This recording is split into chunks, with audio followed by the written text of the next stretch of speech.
Gostaria de dar um testemunho para os irmãos. Não quis testemunhar no momento ali para poder utilizar o meu espaço da pregação. Mas, recentemente, eu assisti o filme A Cabana. Quantos aqui assistiram, queridos, esse filme? Você lê o livro.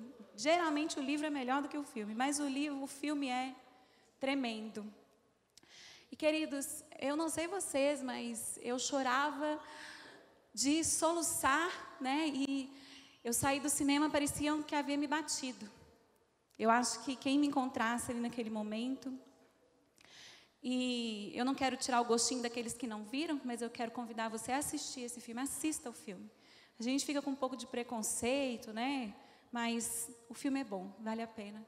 E duas cenas, queridos, do filme me impactaram de uma forma muito profunda. A primeira delas é quando uma criança que sofre abusos emocionais desde pequena por conta do seu pai que violenta a mãe. E numa das cenas do filme, ele vem até o altar e ele começa a chorar no meio do louvor, porque ele está emocionado ali com aquele louvor, e ele atende o apelo do pastor que vai ali na frente. E quando ele chora, queridos, o pastor diz para ele: não tenha medo, diga qual é a sua dificuldade, né? Qual é o seu problema. E aí ele começa a contar que o pai dele violenta a sua mãe. E o pastor olha então para o pai, não teve como, e aquele pai percebe que o filho está falando dele. E quando acaba o culto, aquele menino praticamente amarrado num pau de arara, e ele apanha compulsivamente. Mas não é essa cena que me impactou. A cena que me impactou foi ele sentado numa varanda, e uma pessoa, uma mulher, que depois faz a figura de Deus, se chega com um pedaço de bolo e diz: não se deve bater numa criança. E ele diz o tempo todo: Deus é bom. Deus é bom. E aquilo ecoa na alma daquela criança, que mesmo sofrendo, queridos, se torna um adulto. Eu não vou contar o resto do filme, mas esse filho, queridos, teve uma oportunidade sobrenatural de encontrar com seu pai e perdoá-lo. E quando há perdão, há cura. E quando há perdão, queridos, há restauração. E quando há perdão, há entendimento de quem nós somos em Jesus. Nós cantamos aqui que nós somos filhos. Nós cantamos agora que leva-nos a um caminho para Ele. Esse é o único propósito, queridos, esse é o único propósito de Jesus ter vindo até nós, para que nós caminhemos para Ele, em direção a Ele. E o que tem acontecido, queridos, é que nós temos tantas informações desencontradas, tantas verdades espalhadas, que nós não sabemos para onde andamos e para onde vamos. Mas eu quero nessa noite reforçar para vocês que só existe um caminho. O caminho, a verdade e a vida. E se ninguém for até Ele, não poderá alcançar o Pai. Jesus é o caminho, que nos leva até o amor de Deus. Você foi criado para ser amado por Deus. E muitas vezes nós não somos amados porque nós não deixamos com que Deus nos ame. Ou porque não achamos que somos dignos, ou porque não achamos que somos merecedores. Mas nós cantamos aqui agora que nada além do sangue, o sangue, queridos, já foi derramado. Ninguém aqui precisa morrer mais de novo. Jesus já morreu por nós. E sobre Ele levou todo o nosso pecado, a nossa culpa. Sobre as suas pisaduras nós fomos sarados. Amém, queridos?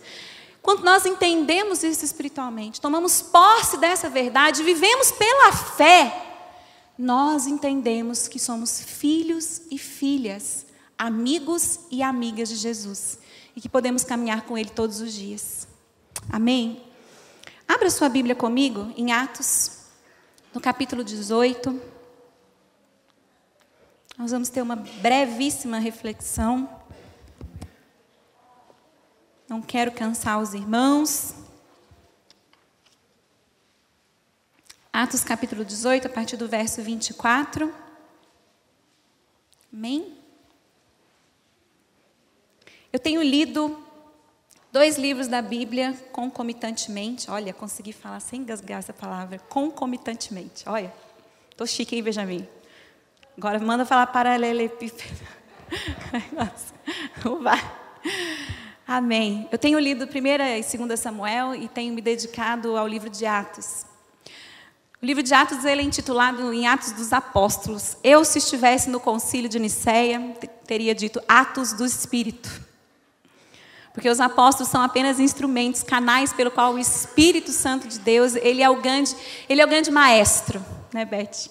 O Espírito é o grande maestro, ele é quem orquestra, ele é quem define, ele é quem dá a partitura. É ele quem diz aos instrumentistas como tem que ser tocado a melodia. E o Atos para mim, então, é uma partitura melódica da ação do Espírito Santo de Deus sobre a igreja. E eu quero dizer para vocês que não só sobre a igreja primitiva, mas a igreja que nós somos hoje, porque o Espírito é o mesmo. Ele não muda, ele é o mesmo. Vamos ler aí, então, em Atos, capítulo 18, dos versos 24 até Atos 19, 7. Diz assim a palavra. Nesse meio tempo, chegou a Éfeso um judeu, natural de Alexandria, chamado Apolo, homem eloquente e poderoso nas Escrituras. Era ele instruído no caminho do Senhor. E sendo fervoroso de espírito, falava e ensinava com precisão a respeito de Jesus, conhecendo apenas o batismo de João. Ele, pois, começou a falar ousadamente na sinagoga. Ouvindo-o, porém, Priscila e Áquila tomaram-no consigo e com mais exatidão lhe expuseram o caminho de Deus. Querendo ele percorrer a Acaia, animaram-no os irmãos e escreveram aos discípulos para o receberem. Tendo chegado, auxiliou muitos aqueles que mediante a graça haviam crido, porque com grande poder convencia publicamente os judeus, provando por meio das Escrituras que o Cristo é Jesus. Aconteceu que, estando Apolo em Corinto, Paulo, tendo passado pelas regiões mais altas, chegou a Éfeso e, achando ali alguns discípulos, perguntou-lhes: recebestes porventura o Espírito Santo quando crestes? Ao que lhe responderam: pelo contrário, nem mesmo ouvimos que existe o Espírito Santo. Então Paulo perguntou: em que, pois, fostes batizados? Responderam: no batismo de João. Disse-lhes Paulo: João realizou o batismo de arrependimento, dizendo ao povo que cresce naquele que vinha depois dele, a saber, Jesus. Eles, tendo ouvido isto, foram batizados em nome do Senhor Jesus. E impondo-lhes Paulo as mãos, veio sobre eles o Espírito Santo, e tendo falado em línguas como profetizavam, eram ao todo uns 12 homens. Amém? Palavra de Deus para o seu povo. Que Ele abra o nosso entendimento, a nossa mente, o nosso coração para receber esta palavra. Queridos, eu tenho me surpreendido ao reler esse texto de Atos, porque muitas vezes a gente faz uma leitura muito corrida e não se apega a alguns detalhes. Mas o texto de Atos ele é muito rico, e eu recomendo que você leia o livro todo, mas eu comecei essa prédica relendo novamente o capítulo 16, 17, 18, 19, 20. E é muito interessante o processo pelo qual Paulo vem passando de transformação. Vamos lembrando aqui que Paulo, ele era fariseu dos fariseus, um cumpridor da lei, ele era judeu dos judeus, estudou aos pés de Gamaliel.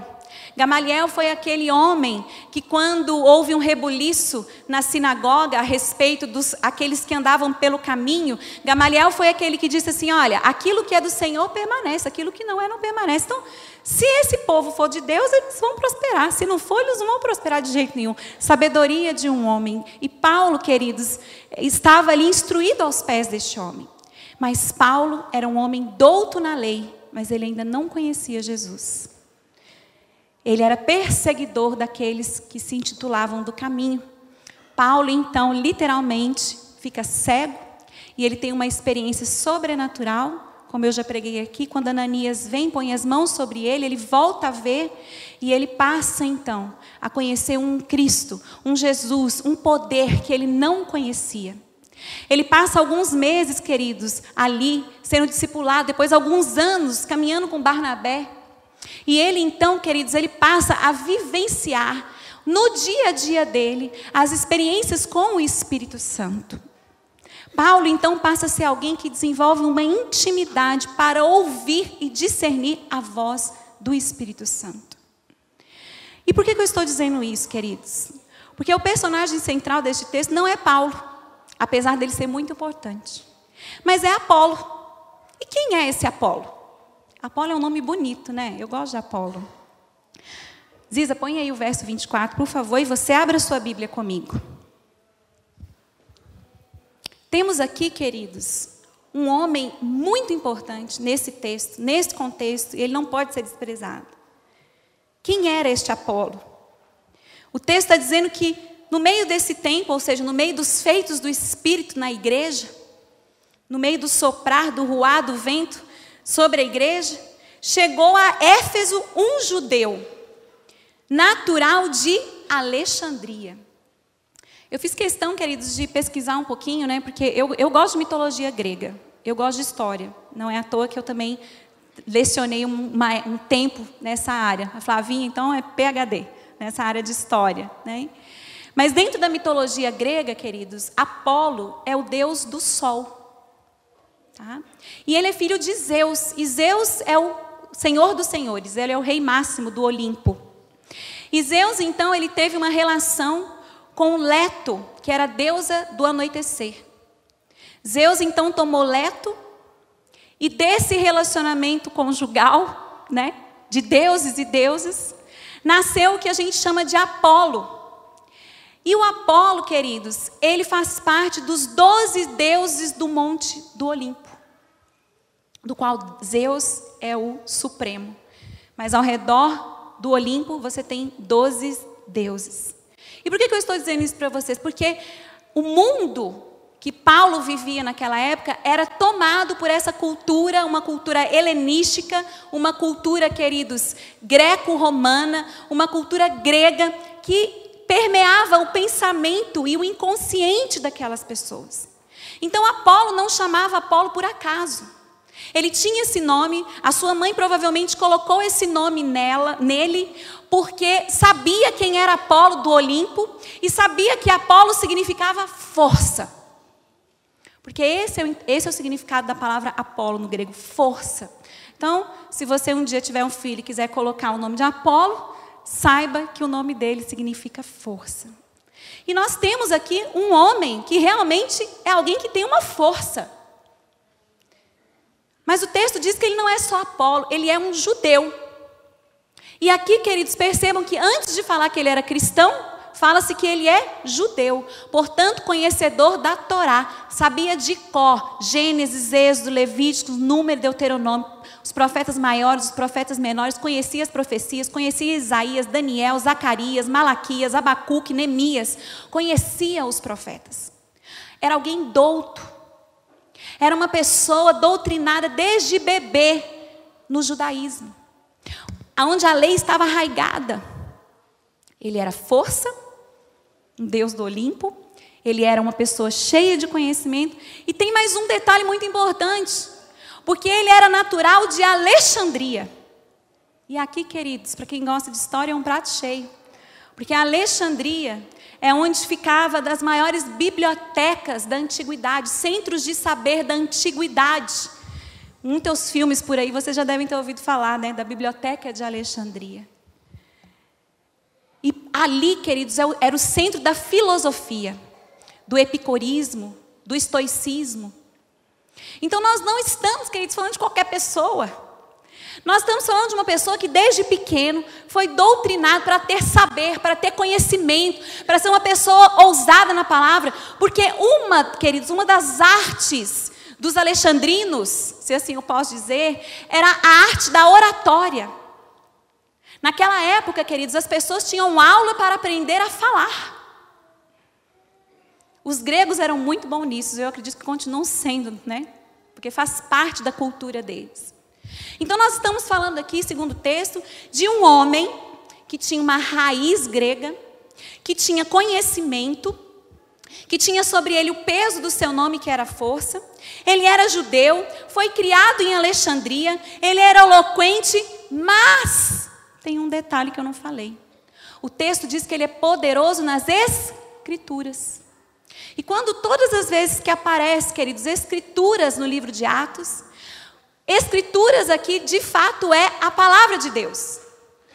O Evangelho já deixado por Jesus Cristo.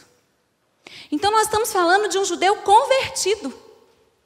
Ele era uma pessoa que conhecia a Jesus.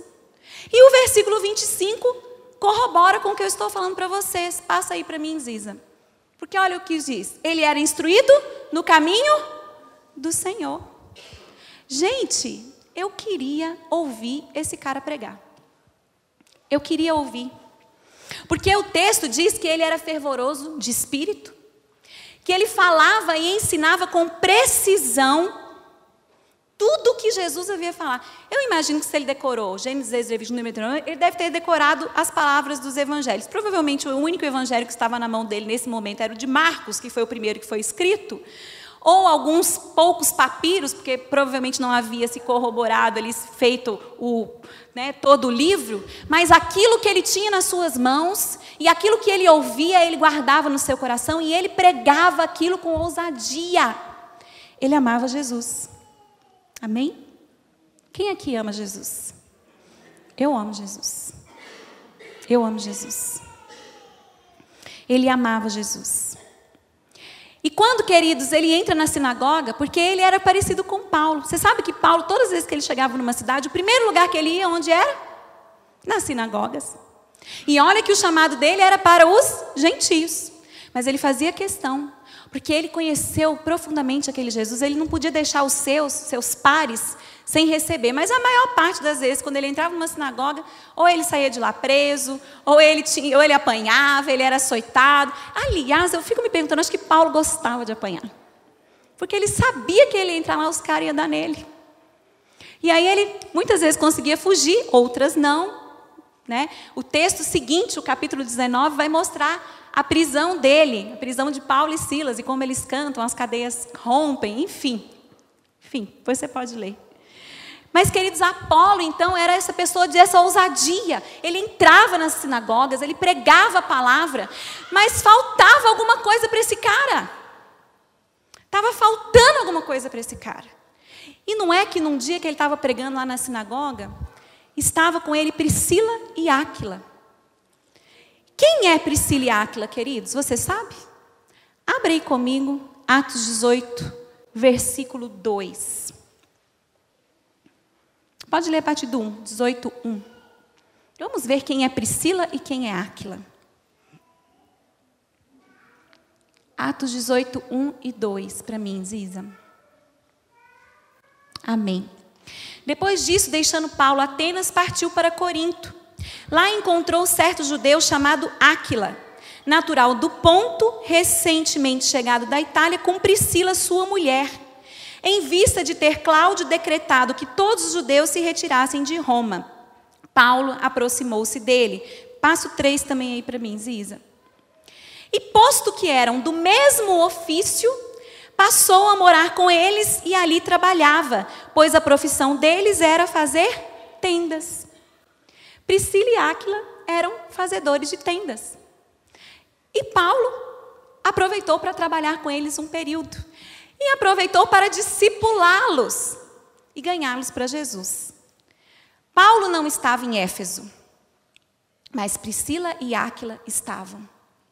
E eles então, naquela sinagoga, ouviram a ousadia daquele homem. Reconheceram que ele amava Jesus, que ele conhecia Jesus e mandaram, queridos, eles literalmente pegaram a Paulo e falaram assim: você tem que ir lá para Caia, você tem que ir lá para a região da Macedônia, aonde Paulo, o maioral dos nossos, está. Você precisa encontrar, porque Paulo precisa ver você. Você é um instrumento, você é maravilhoso, você é um homem cheio, preparado. Você precisa encontrar Paulo. Então eles mandam Apolo para aquele lugar. E o texto, queridos, diz que Apolo então se encontra em Corinto. Ele sai de Éfeso e vai para Corinto.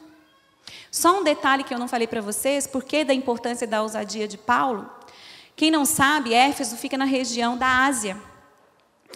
E Éfeso era o centro de adoração da deusa Diana, que era a mesma deusa Ártemis de Corinto. E a deusa Diana, queridos, alguns já tiveram aí a oportunidade de estudar um pouquinho sobre essa deusa. Ela era a deusa da guerra, da caça, dos animais, da lua. E tinha um centro de adoração muito grande desta deusa em Éfeso. E Apolo, então, queridos, como ele era de nome grego, judeu, nascido em Alexandria, ele tinha acesso a lugares que talvez outras pessoas, outros discípulos não teriam. Pela formação, pela capacidade dele. Então eu imagino o estrago espiritual que Apolo fez ali em Éfeso. E quantas pessoas foram impactadas pela sua ousadia e por ele ter a palavra no seu coração e na sua boca. Então, queridos, o que acontece? Apolo se encontra com Paulo. E aí vem a coisa mais engraçada. Porque você fala assim, gente, o cara era bom, né? O cara era força, era judeu, conhecia Jesus, eloquente, criado em Alexandria, teve os melhores professores, sabia de filosofia, de sociologia, não precisa de mais nada. E aí vem Paulo e desbanca Apolo com uma simples pergunta. Abre para mim, Ziza, em Atos 19, 2.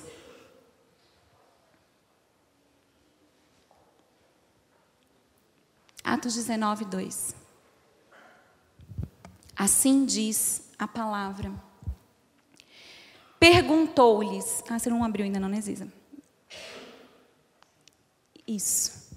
Perguntou-lhes, recebeste porventura o Espírito Santo quando crestes?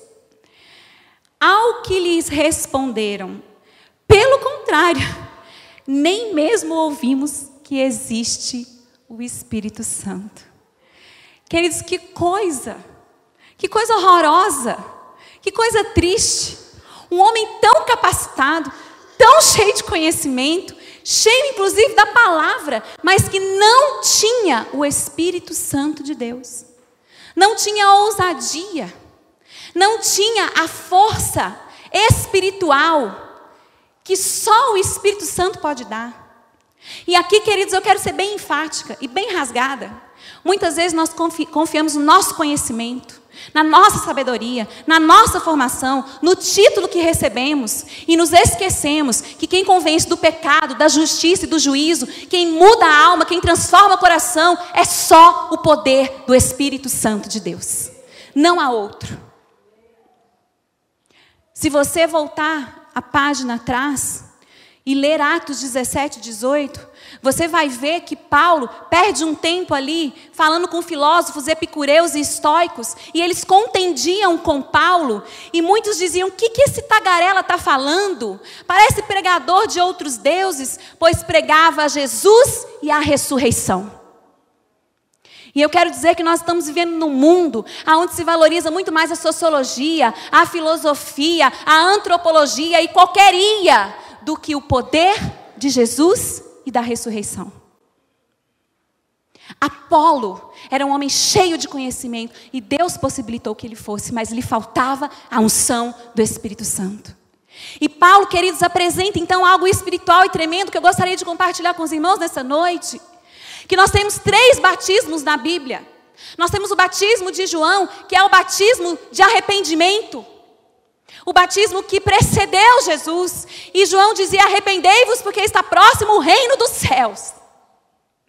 Mas quando João viu Jesus, ele disse, eu não sou digno de desatar-lhe as sandálias. Porque eis que o Cristo vivo está diante de mim. Ele é o Messias. João, queridos, sabia o lugar dele, quem ele era, cheio do Espírito, mas sabia quem ele era. E veio Jesus, queridos. E Jesus cumpriu cabalmente o plano de salvação traçado por Deus. E me cansa a teologia quando quer discutir se Jesus devia ou não ter morrido. Me enfada, teologicamente, essas discussões. A questão é que temos um plano, sim, de remissão, aonde sangue foi derramado. Aonde sangue para remissão, para salvação, porque era assim o entendimento dos judeus, porque era assim que os judeus compreendiam, que um sacrifício feito, derramamento de sangue, trazia purificação. Você consegue entender isso? Jesus, quando ele morreu, ele trouxe purificação, santificação. Por isso que toda vez que nós pecamos, nós estamos declaradamente negando o sacrifício de Jesus. E quem vive no pecado, vive na iniquidade. E quem vive na iniquidade, nega o Cristo vivo. E isso é muito sério. E isso é muito sério. Como dizemos que amamos, mas negamos.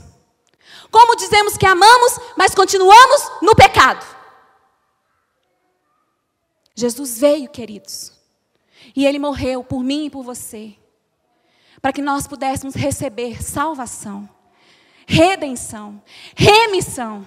E aqui então nós temos o segundo batismo. O primeiro batismo de arrependimento, o segundo batismo, batismo de salvação, de redenção, de remissão, de filiação. Porque nós não somos mais, queridos, estrangeiros, nós somos filhos e filhas, amigos e amigas de Deus. É isso que você é isso que eu sou. Jesus me ama e ama você também. Mas aí Jesus diz: não saiam de Jerusalém, antes que venham sobre vocês o batismo do Espírito Santo. Mas recebereis poder ao descer sobre vós o meu Espírito, e sereis minhas testemunhas em Jerusalém, em Samaria, e sereis testemunhas até o confim da terra. E eis que estamos diante de um homem que só tinha um batismo, mas conhecia Jesus pela palavra, mas não conhecia o seu poder. E esse é o problema da igreja hoje. Temos letra, mas não temos o Espírito. Temos palavra, mas não temos unção. Batemos no peito para falar que somos de Jesus, mas a nossa vida continua a mesma lama de pecado e de sujeira de sempre. E colocamos desculpas atrás de desculpas para dizer que nós somos cristãos. E pior, evangélicos. Vou dizer para você, querido, vai ter muito evangélico queimando no fogo do inferno. Eu espero, em nome de Jesus, e não estarei lá, porque sou salva, remida e lavada pelo poder do sangue de Jesus. Temos aqui então Apolo. Temos aqui então Apolo, queridos, um homem douto, cheio de conhecimento. O seu nome significava força. Ele era uma pessoa que tinha ousadia na palavra, mas não havia sido batizado nem pelo Filho e nem pelo Espírito. E por isso Áquila e Priscila enviam aquele homem para Paulo. Falta uma coisa em você. E se nós nos atentarmos somente na primeira parte do texto, nós vamos dizer: gente, eu quero ser igual a esse homem. Nascido em Alexandria, judeu de judeu, crescido naquele meio, cheio de conhecimento. Não, queridos, eu não quero. Porque só isso não basta. Ter um título não basta. É necessário nascer de novo. E é necessário receber o batismo do Espírito. E então, queridos, leia comigo. Versículo 19, 4. Que coisa tremenda. Disse-lhes Paulo: João realizou o batismo de arrependimento, dizendo ao povo que cresce naquele que vinha depois dele, a saber, Jesus. Eles, tendo ouvido isso, foram batizados em nome do Senhor Jesus. Batismo de salvação, batismo de redenção, batismo de santificação. Mas, impondo-lhe as mãos, veio sobre eles o Espírito Santo de Deus. E falavam em línguas como profetizavam. E eram ao todo uns 12 homens. Queridos, eu vou dizer para os irmãos, a igreja está negligenciando o poder do Espírito. Porque a própria igreja difamou o nome do Senhor Jesus e do poder do Espírito. Quando através das mídias começa a defraudar esse poder, como se a pessoa que está aqui na frente fosse detentora desse poder e pudesse usar esse poder como bem lhe apraz, ou como ela quer, conversando com demônios ou exigindo pagamentos. E eu quero dizer para vocês que com isso nós somos para o outro extremo.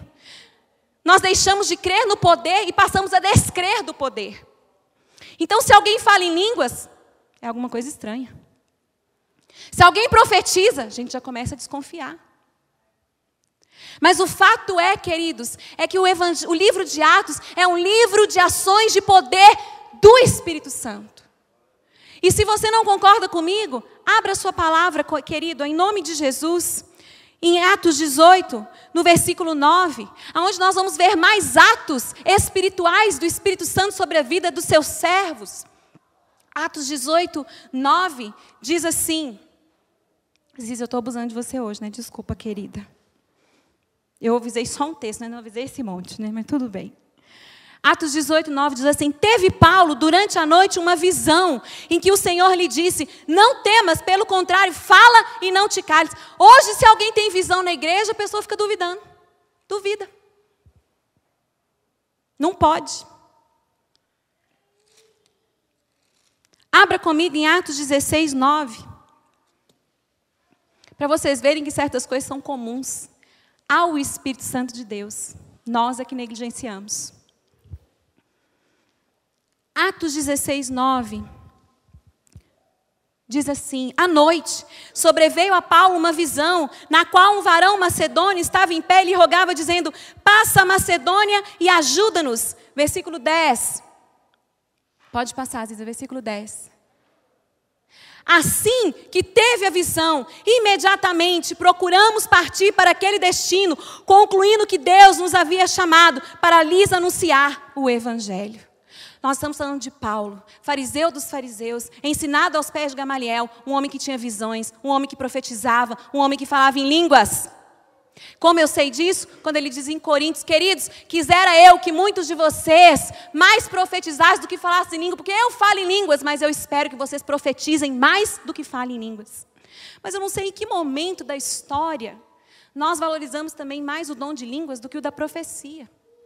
E profecia aqui, queridos, não é revelamento, não. Profecia aqui, ela exorta, consola e edifica. O profeta é aquele que aponta o pecado e aponta o amor de Deus àquela pessoa. E hoje, quando um profeta se levanta, a gente manda cortar o pescoço de outra forma. A gente ridiculariza aquela pessoa, a gente fala que não é de Deus, porque nós queremos encaixotar o Espírito Santo dentro da nossa forma. Mas eu vou dizer para você, glória a Deus, porque o Espírito Santo de Deus é livre. Ele é vento, ele é ruá, ele não está preso ao que eu penso, ao que você pensa, mas ele está preso ao compromisso que ele tem com a palavra. Ele é um Deus que batiza com dons. Abra sua palavra aí, queridos, em Coríntios capítulo 12. 1 Coríntios capítulo 12.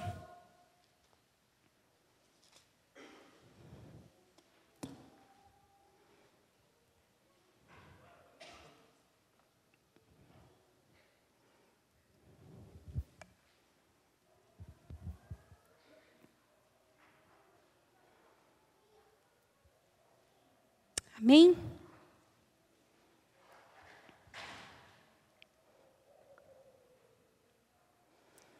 Vamos ler a partir do verso 4. Ou melhor, a partir do verso 3. Eu estou enrolando, gente, desculpa. Abri Coríntios 12 aqui. Falei errado, desculpa. 27, Ziza, desculpa. 1 Coríntios 12, 27.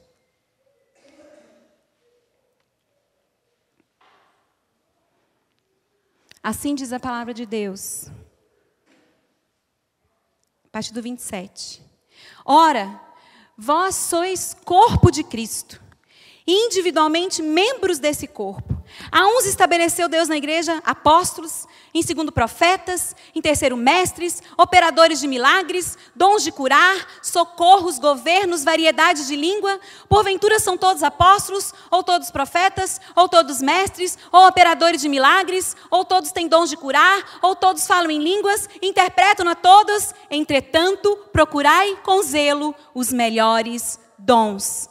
Não precisa abrir, mas 1 Coríntios 12, 7 diz assim: a manifestação do Espírito é concedida a cada um visando a um fim proveitoso. O verso 11 desse texto diz: mas um só e o mesmo Espírito realiza todas estas coisas, distribuindo-as como lhe apraz a cada um individualmente. Queridos, Deus nos deixa procurar dons, mas o Espírito derrama como Ele quer. Onde Ele quer, da forma como Ele quer, porque Ele não está preso, Ele é vento impetuoso. E uma igreja que deseja ser uma igreja viva e operante, não pode ser uma igreja só de letra, só de palavra. Tem que ser uma igreja cheia do Espírito e cheia dos dons. E eu pergunto, onde estão os dons de curar desta igreja? Onde estão os dons de milagre desta igreja? Onde estão os mestres desta igreja? Onde estão os profetas desta igreja? Onde estão, queridos, apóstolos desta igreja?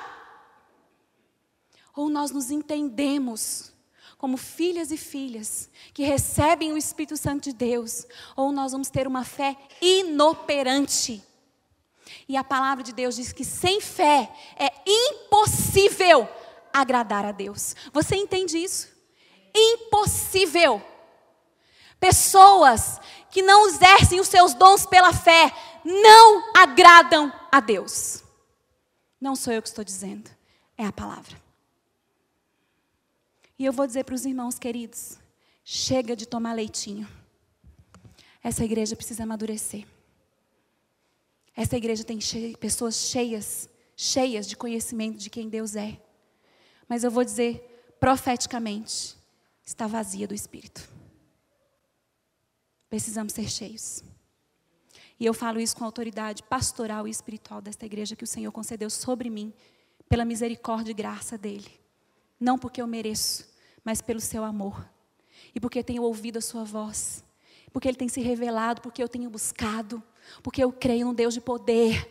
Num Deus que transforma, que restaura vidas, que cura, que liberta. Num Deus que não deixa quando Ele entra no lugar como estava. Num Deus que transforma, queridos, famílias e corações. Ou nós cremos nisso, ou você não precisa vir na igreja mais. Vai para um clube. Vai passar o dia com a sua família. Porque a operosidade vai ser a mesma. Porque a operosidade do Espírito é outra. É outra. Ele tem um propósito. E o propósito dele é gerar filhos e filhas semelhantes a Jesus para a glória de Deus Pai. A igreja só existe para que pessoas lá fora conheçam o amor avassalador, o amor estonteante, o amor, queridos, incondicional de Deus. E pessoas estão morrendo porque não conhecem o amor de Deus, porque a igreja não tem ousadia e poder do Espírito sobre ela. Mas uma igreja cheia do Espírito é uma igreja cheia do dom do amor. Porque de todos os dons, o maior é o amor. Me perdoem, irmãos, às vezes a forma de falar. Mas é porque eu não consigo mais ver. Meu coração tem doído por pessoas que estão sendo perdidas. Dentro dessa igreja, pessoas doentes há anos enfermas da alma, porque não perdoam. Há anos enfermas no casamento, porque não abrem mão do erro. Há anos enfermas espiritualmente, porque não se rendem a Jesus. E eu não vou ser conivente com isso mais. Porque o Senhor me chamou para curar. O Senhor me chamou para restaurar. O Senhor me chamou para lavar, para sarar. Não me chamou para ficar passando a mão em cima de pecado. E muito menos para ficar lambendo ferida. O Senhor me chamou como pastora para exercer a autoridade espiritual de salvação, de redenção e de derramamento do Espírito Santo com poder e ousadia.